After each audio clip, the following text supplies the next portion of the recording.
வணக்கம். மாநில செய்திகள் வாசிப்பவர் வடிவழகி கபிலன்.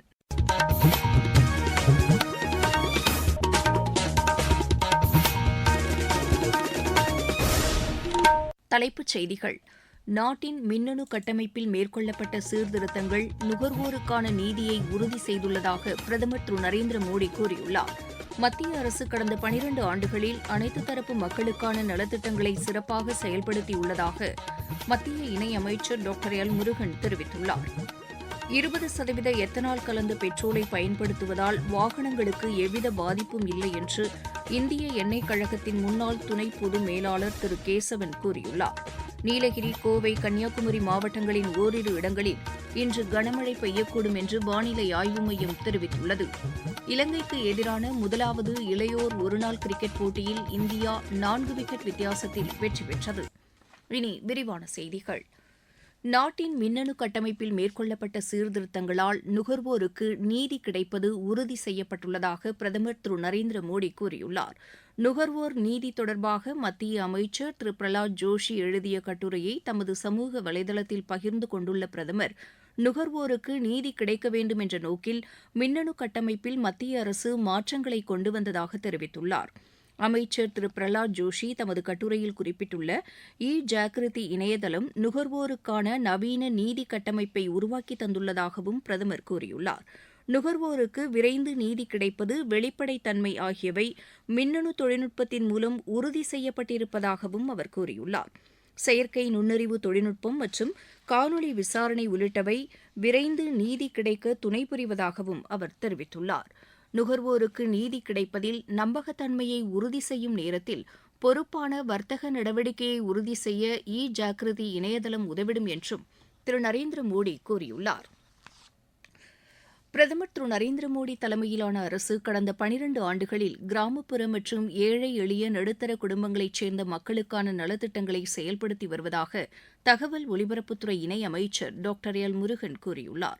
சேலத்தில் இன்று பிஜேபி நிர்வாகிகளிடையே உரையாற்றிய அவர், காஷ்மீரில் 370வது அரசியல் சட்டப்பிரிவை நீக்க வேண்டுமென்று போராடி உயிர் தியாகம் செய்த டாக்டர் ஷியாமா பிரசாத் முகர்ஜி குறித்த பல்வேறு நிகழ்ச்சிகள் நடத்தப்பட வேண்டும் என்று தெரிவித்தார். பிஜேபி தனது தேர்தல் வாக்குறுதிகளை முழுமையாக நிறைவேற்றியுள்ளதாகவும் அவர் கூறினார். காஷ்மீரில் அரசியல் சட்டத்தின் 370வது பிரிவு நீக்கம், அயோத்தியில் ராமர் கோவில் கட்டுவது போன்ற கோரிக்கைகள் முழுமையாக நிறைவேற்றப்பட்டுள்ளதாகவும் டாக்டர் எல். முருகன் தெரிவித்தார்.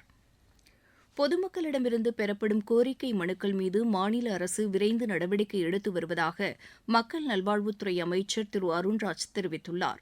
நாமக்கல் மாவட்டம் திருச்செங்கோட்டில் முடிவுற்ற திட்டங்களை தொடங்கி வைத்தும் புதிய திட்டத்திற்கு அடிக்கல் நாட்டியும் பேசிய அவர், மக்களிடமிருந்து ஒவ்வொரு மாதமும் கோரிக்கை மனுக்கள் பெறப்பட்டு அதற்கு தீர்வு காண நடவடிக்கை மேற்கொள்ளப்பட்டு வருவதாக தெரிவித்தார்.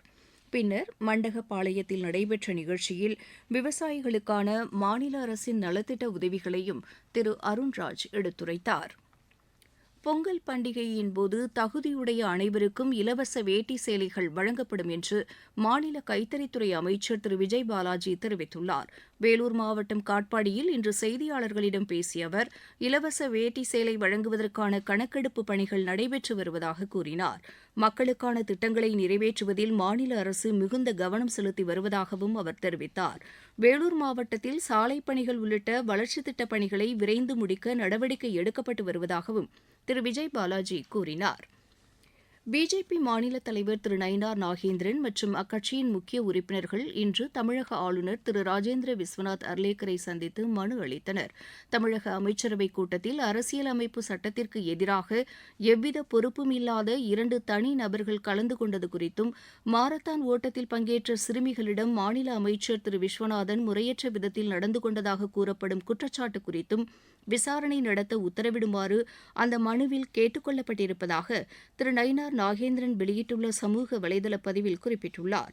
மாநில நிர்வாகத்தின் வெளிப்படைத்தன்மை, சட்டத்தின் ஆட்சி, குழந்தைகள் பாதுகாப்பு மற்றும் பொதுமக்களின் நம்பிக்கை ஆகியவற்றை நிலைநாட்ட நடவடிக்கை எடுக்க வேண்டும் என்றும் ஆளுநரிடம் கோரிக்கை விடுக்கப்பட்டதாகவும் திரு நயினார் நாகேந்திரன் தெரிவித்துள்ளார். நீங்கள் கேட்டுக்கொண்டிருப்பது மாநில செய்தி அறிக்கை. ஊரக வளர்ச்சிக்கான புதிய அத்தியாயம்.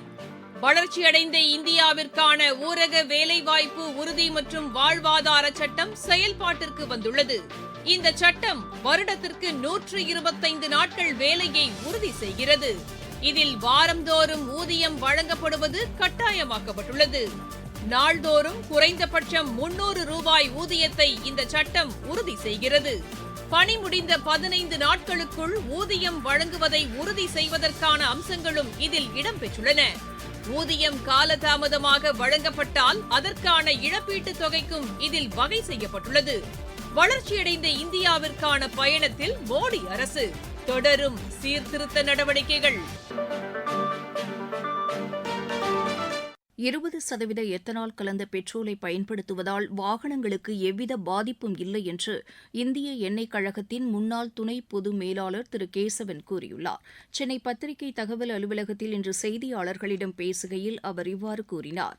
இந்த பெட்ரோல் பயன்பாடு குறித்து சமூக வலைதளங்களில் பரப்பப்படும் தவறான தகவல்களை பொதுமக்கள் நம்ப வேண்டாம் என்றும் அவர் கேட்டுக் கொண்டார். இந்த பெட்ரோல் பயன்பாட்டின் காரணமாக அந்நிய செலாவணி சேமிப்பு கிடைப்பதோடு சுற்றுச்சூழல் பாதிப்பிற்கும் உதவிடும் என்றும் திரு கேசவன் தெரிவித்தார். சமூக வலைத்தளங்கள்லையும் எல்லா இடத்துலையும் பார்த்தீங்கன்னா இந்த எத்தனால் E20 பெட்ரோலில் கலந்து இப்போ விற்கப்படுகிறது எல்லா பெட்ரோல் பங்க்லையும். அதை பற்றி ஒரு தவறான ஒரு வதந்தி பரவிட்டு இருக்கு. அதை மாதிரி என்ஜின் லைஃப் கம்மியாயிடும், மைலேஜ் கம்மியாயிடும், பாதிப்பாயிடும், வண்டிகளுக்கு பாதகம் ஏற்படும் என்ற மாதிரி ஒரு வதந்திகள் போயிட்டு இருக்குது. இது முற்றிலும் தவறானவை. உண்மையாக சொல்ல போனால் இது சுற்றுச்சூழலுக்கு ரொம்பவும் உகந்தது. 20% நம்ம எத்தனால் கலந்தனால அந்த பெர்ஃபார்மன்ஸ் ஆக்டேன் 95 மேலே போகிறது. முன்னாடி 91 இருந்தது. ஒரு பெட்ரோலோட தரம் எப்படின்னா research Acton RON number. So எவ்வளோ அதிகமாக இருக்கோ அதோட பெர்ஃபார்மன்ஸ் நல்லாயிருக்கும். ஸோ இந்த எத்தனால் கலந்ததுனால அந்த பெட்ரோலோட பெர்ஃபார்மன்ஸ் நல்லாயிருக்கும். சுற்றுச்சூழல் 30% அதோட நச்சுத்திறன் வெளியிடுறது பார்த்தீங்கன்னா வண்டி அதுக்கு ரொம்ப குறைஞ்சி வருது. விவசாயிகளும் பயனடைகிறாங்க. நீலகிரி, கோவை, கன்னியாகுமரி மாவட்டங்களின் ஓரிரு இடங்களில் இன்று கனமழை பெய்ய வாய்ப்புள்ளதாக வானிலை ஆய்வு மையத்தின் தென்மண்டல இயக்குநர் டாக்டர் VR துரை தெரிவித்துள்ளார்.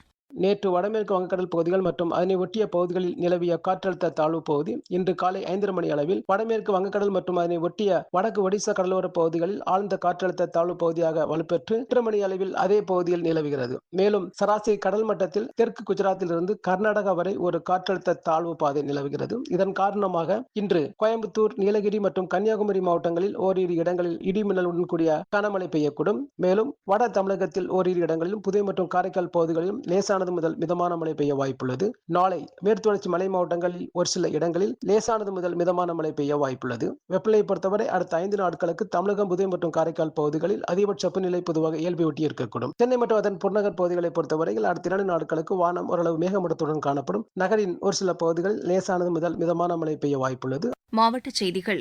கடலூரில் இளைஞர் விளையாட்டு அரங்கத்தினை மாநில அமைச்சர் திரு ராஜ்குமார் இன்று திறந்து வைத்தார். விழுப்புரம் மாவட்டம் விக்கிரவாண்டி அருகே 20 கோடி ரூபாய் மதிப்பீட்டில் கட்டப்பட்ட ஒருங்கிணைந்த நீதிமன்ற கட்டிடம் மற்றும் அலுவலர்களுக்கான குடியிருப்புகளை சென்னை உயர்நீதிமன்ற தலைமை நீதிபதி திரு அரவிந்த் தர்மாதிகாரி இன்று திறந்து வைத்தார். தூத்துக்குடி மாவட்டத்தில் 2வது சிப்காட் தொழில் பூங்கா அமைக்கும் பணிகளை ஆட்சியர் திரு விஷு மகாஜன் இன்று ஆய்வு செய்தார். கள்ளக்குறிச்சி மாவட்டம் சின்னசேலம் அருகே உள்ள துணை மின் நிலைய பணியாளர்களுக்கு வடகிழக்கு பருவமழையை எதிர்கொள்வது குறித்த பயிற்சி வகுப்பு இன்று நடைபெற்றது. தலைக்கவசம் அணிவதன் முக்கியத்துவம் குறித்த விழிப்புணர்வு பேரணி இன்று திருப்பத்தூரில் நடைபெற்றது.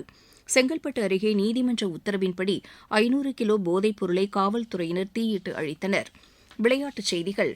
இலங்கைக்கு எதிரான முதலாவது இளையோர் ஒருநாள் கிரிக்கெட் போட்டியில் இந்தியா 4 விக்கெட் வித்தியாசத்தில் வெற்றி பெற்றது. ஹம்பன் தோட்டாவில் இன்று நடைபெற்ற இப்போட்டியில் முதலில் விளையாடிய இலங்கை அணி நிர்ணயிக்கப்பட்ட 50 ஓவரில் 6 விக்கெட் இழப்பிற்கு 320 ரன் எடுத்தது. 321 ரன் எடுத்தால் வெற்றி என்ற இலக்குடன் பின்னர் விளையாடிய இந்தியா 49.2 ஓவரில் 6 விக்கெட் இழப்பிற்கு 324 ரன் எடுத்து வெற்றி பெற்றது. அமெரிக்காவில் நடைபெற்று வரும் சர்வதேச மகளிர் டென்னிஸ் போட்டியில் இந்தியாவின் அங்கிதா ரெய்னா ஜப்பானின் ஹிரோகோ குவாட்டா இணை அரையிறுதிக்கு முன்னேறியுள்ளது. மீண்டும் தலைப்புச் செய்திகள். நாட்டின் மின்னணு கட்டமைப்பில் மேற்கொள்ளப்பட்ட சீர்திருத்தங்கள் நுகர்வோருக்கான நீதியை உறுதி செய்துள்ளதாக பிரதமர் திரு நரேந்திர மோடி கூறியுள்ளார். மத்திய அரசு கடந்த 12 ஆண்டுகளில் அனைத்து தரப்பு மக்களுக்கான நலத்திட்டங்களை சிறப்பாக செயல்படுத்தியுள்ளதாக மத்திய இணையமைச்சர் டாக்டர் எல் முருகன் தெரிவித்துள்ளார். 20% எத்தனால் கலந்த பெட்ரோலை பயன்படுத்துவதால் வாகனங்களுக்கு எவ்வித பாதிப்பும் இல்லை என்று இந்திய எண்ணெய் கழகத்தின் முன்னாள் துணை பொது மேலாளர் திரு கேசவன் கூறியுள்ளார்.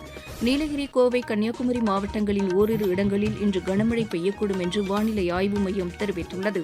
இலங்கைக்கு எதிரான முதலாவது இளையோர் ஒருநாள் கிரிக்கெட் போட்டியில் இந்தியா 4 விக்கெட் வித்தியாசத்தில் வெற்றி பெற்றது. இத்துடன் இந்த செய்தி அறிக்கை நிறைவு பெற்றது.